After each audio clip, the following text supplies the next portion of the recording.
Non, l'initiative ne prévoit aucune amélioration de la condition des animaux. Elle prévoit que les membres de la commission, à titre individuel, peuvent recourir contre une décision de leur propre commission au détriment de la collégialité. C'est du jamais vu. Le risque, c'est qu'un membre de la commission pourrait bloquer un projet de recherche et que cela ferait partir les meilleurs chercheurs de Genève. Le Conseil d'État et le Grand Conseil proposent de rejeter l'initiative. Au vote du Grand Conseil, il n'y a eu aucune voix en faveur de l'initiative.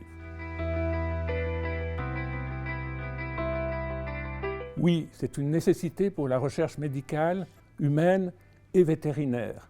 Elle a permis le développement des antibiotiques, des vaccins, de traitements contre le diabète et contre les cancers. Nous avons un devoir moral d'assurer le bien-être des animaux. Il faut donc une pesée d'intérêts, un contrôle très strict, et la Confédération a édicté une loi sur la protection des animaux et elle a confié au canton le soin de la mettre en œuvre.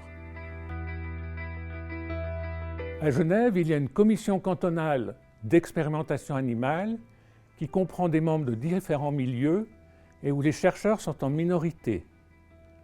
Pour donner un préavis positif, la commission doit faire une pesée des intérêts et montrer qu'il n'y a aucune méthode alternative.